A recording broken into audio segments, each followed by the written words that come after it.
morning to everybody, and thank you for joining me this morning.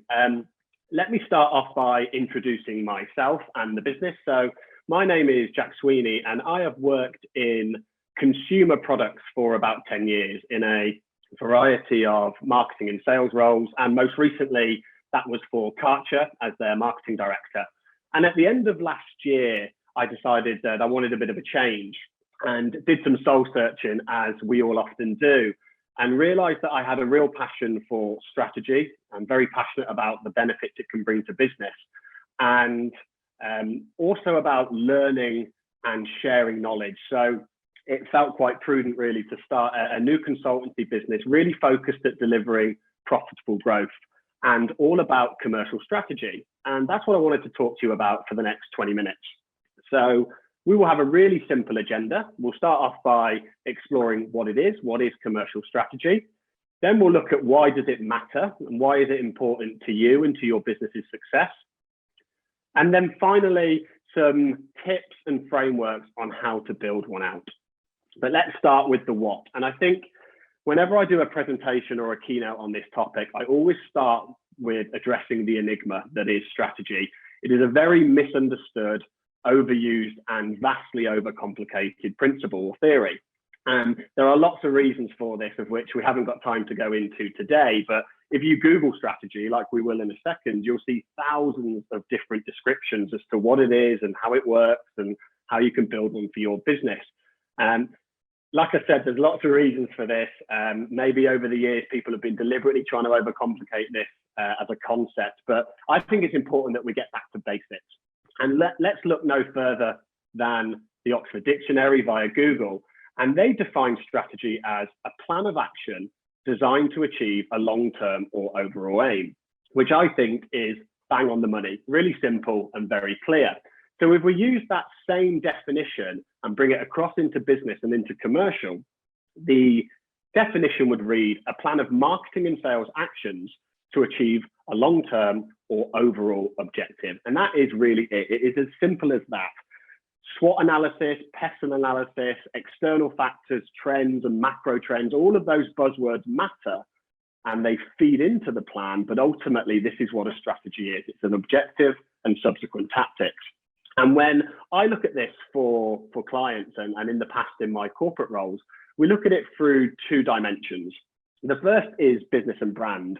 And this is typically about identifying and then implementing long-term growth initiatives, often about long-term customer selection or channel selection or brand positioning, as you can see on the screen, about 3 years at least in length. And then within that longer-term plan, of course, there are shorter-term category and channel plans, which are typically called go-to-market strategies. And these are far more specific about season deliverables, annual target, sales, margin, operating profit, market share, etc. But the important point to note here is that one feeds the other. The long leads the short. That's the really important point, is that you can't have well-designed short-term plans or strategies without having first the long-term plan in place. Strategy permutates down. But why does it matter? Well, let's look at a non-business example. And for argument's sake, let's say we've got Bob and Bill on the screen here. Now, Bob has aspirations to become a bodybuilder and compete at a show somewhere in a couple of years, whereas Bill has the objective to run the London Marathon next year. And what you'll know, or what you'll notice, is that they have the same toolkit at their dispense. They have diet, they have training, they have apparel, and a list of other things. But the way that they use that toolkit would be very different, of course. If you're training to be a bodybuilder, you're going to be in the gym most of the time. And if you're training to be a marathon runner, of course, you'd be focused on endurance. And the point here is that whilst the same toolkit is available for both, and even if it was the same person at different points in their life, exploring different objectives, it's the objective that matters, because the objective drives the tactics. So bringing that back into a business sense, it's about starting with the end in mind, the end being the commercial objective. And the reason this is so powerful is it's because it overcomes three of business's biggest challenges. And that is focus, alignment, and discipline. That is business-wide focus around a single-minded objective. It is about departmental alignment in delivering that objective. And then it is about the delivery of the discipline of delivery, to help to ensure everybody is pulling in the same direction. Because it really boils down to choices, because that's what strategy is about. It is about making choices. And this is my favorite quote on the topic from a guy called Michael Porter, who is a Harvard professor of economics. And he says the essence of strategy is choosing what not to do, what not to do being as important, if not more important, than what you actually decide to do. And I think in business, this is where there's such a challenge. There's so much pressure on business leaders and subordinates to do everything, to invest in every sales channel and to put money behind every marketing advertising tool. But that's often, almost always, never the right thing to do. So strategy is about making choices and deciding what to do and what not to do. How do you make those choices?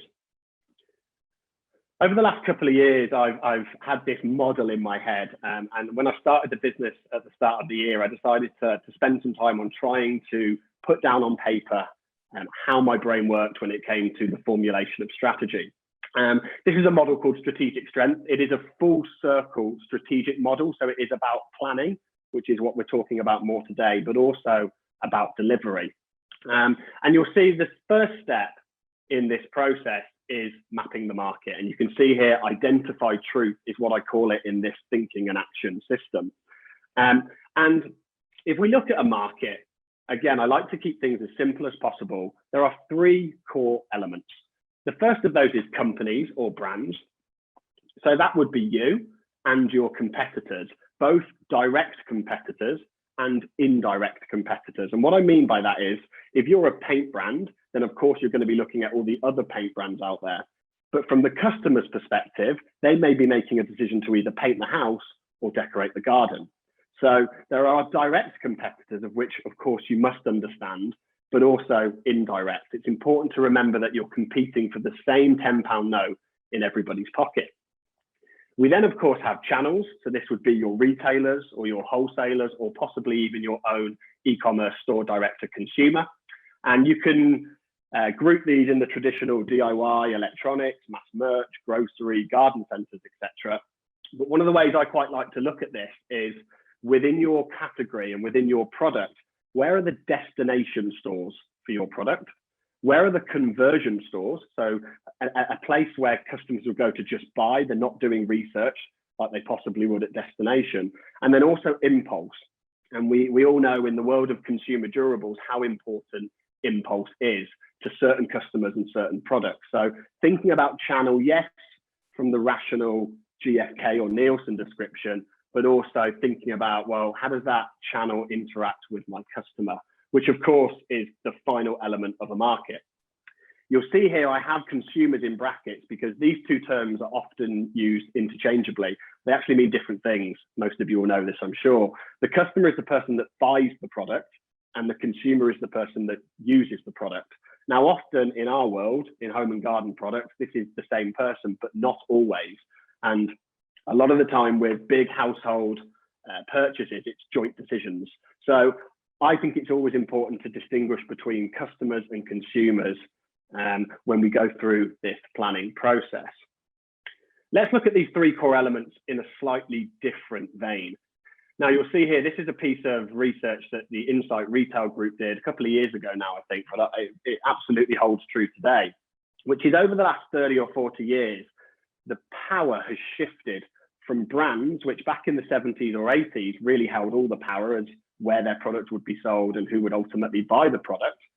Then big retail hit late 80s and 90s, and they became the destinations for customers to go to buy a particular type of product, in this case, B&Q for home improvement.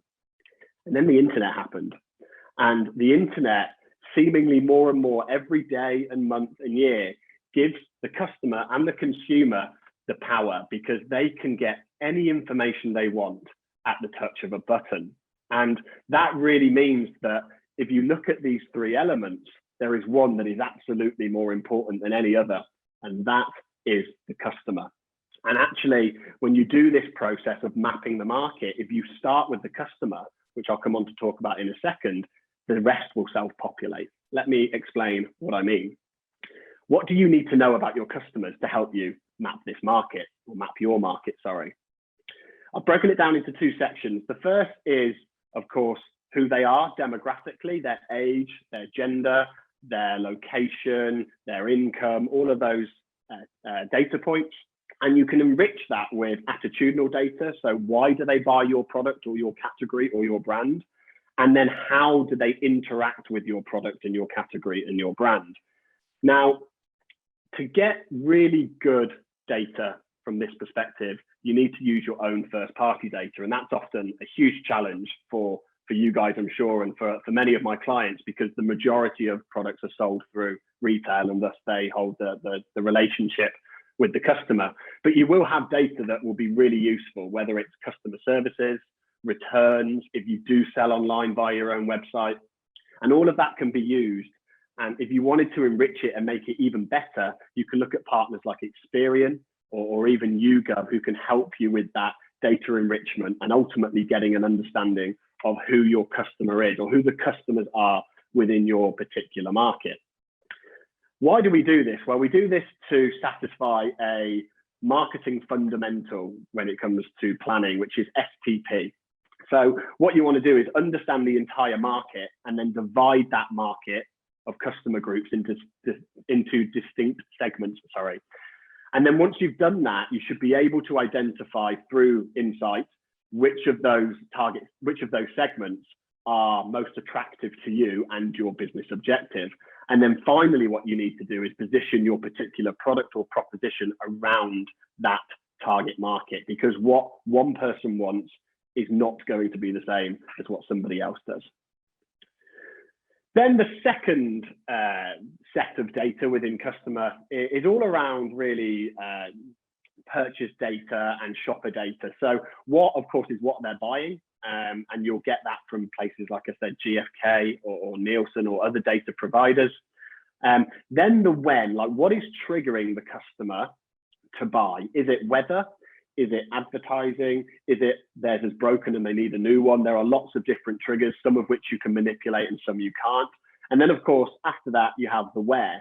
Where are they researching the product and where are they buying the product?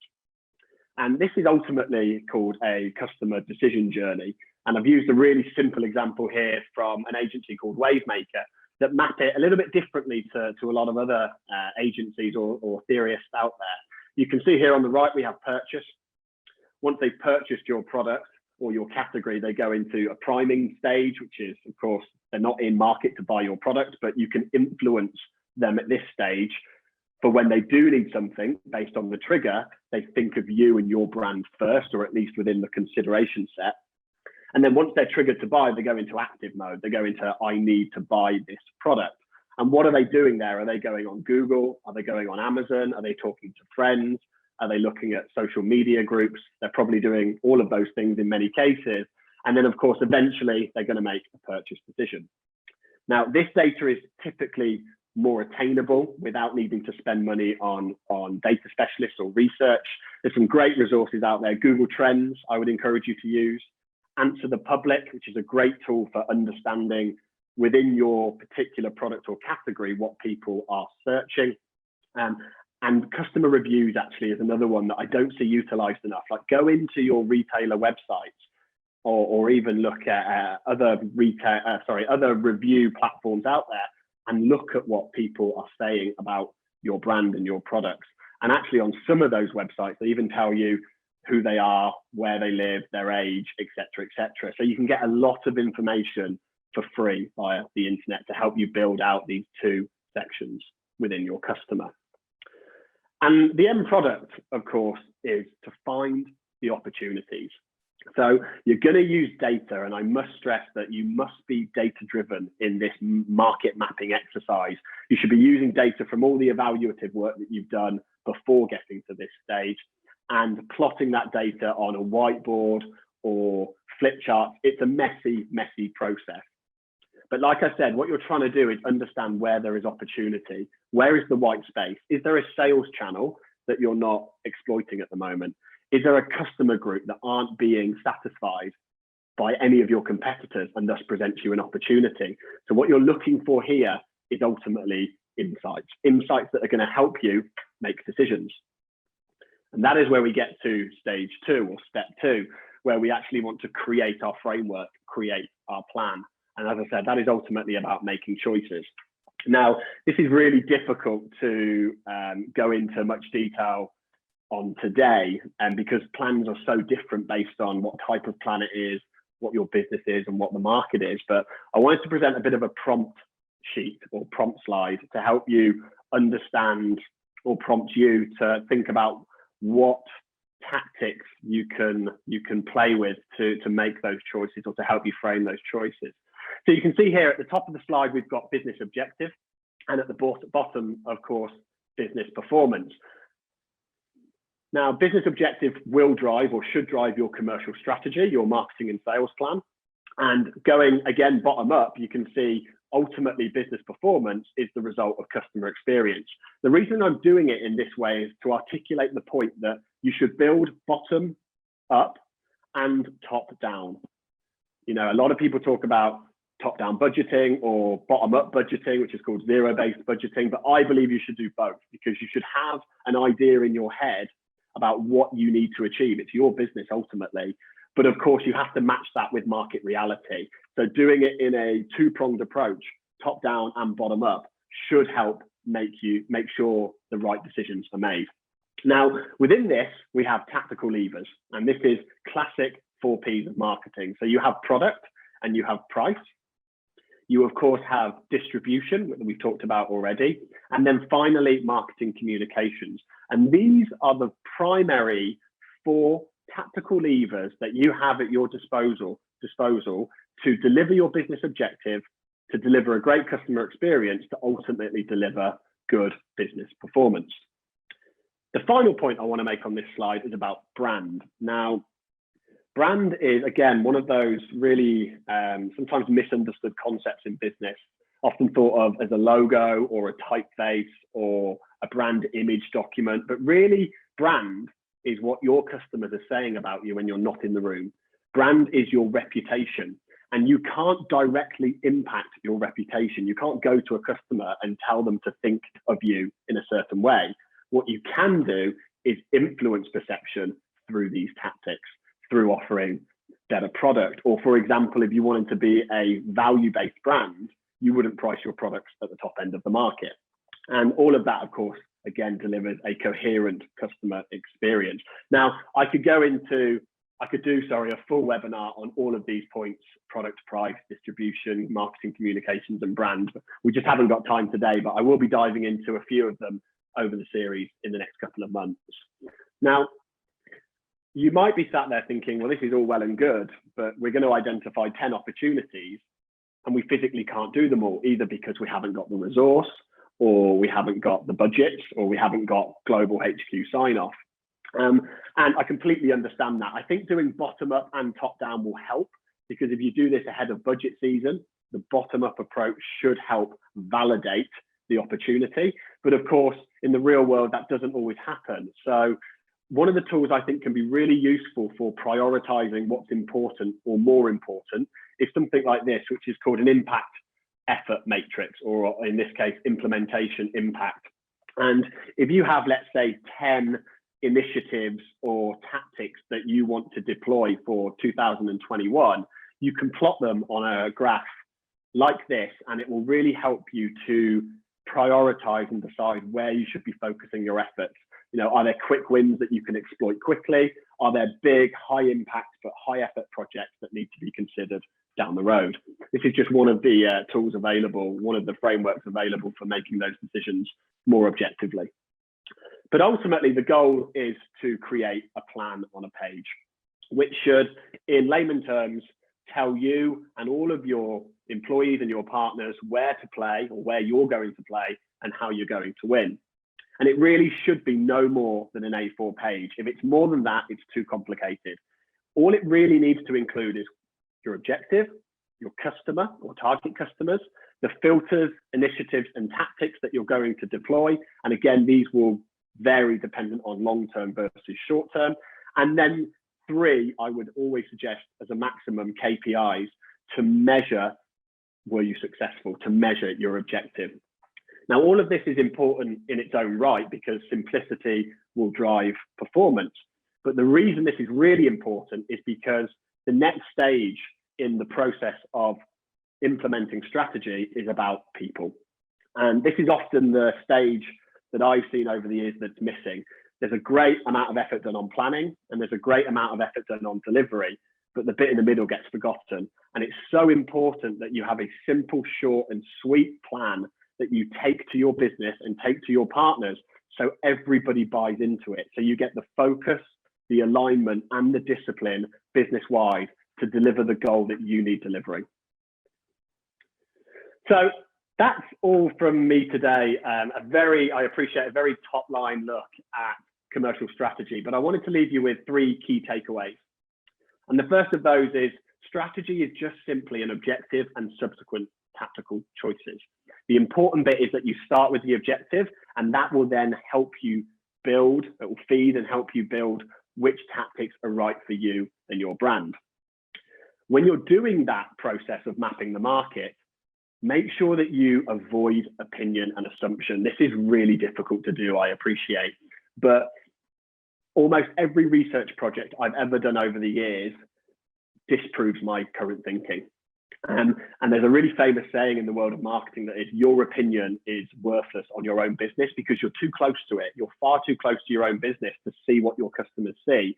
So you have to be really doggedly objective when you're looking for those insights and prioritize truth above all else. And the final point is when you get through to building and creating your strategic or strategy document,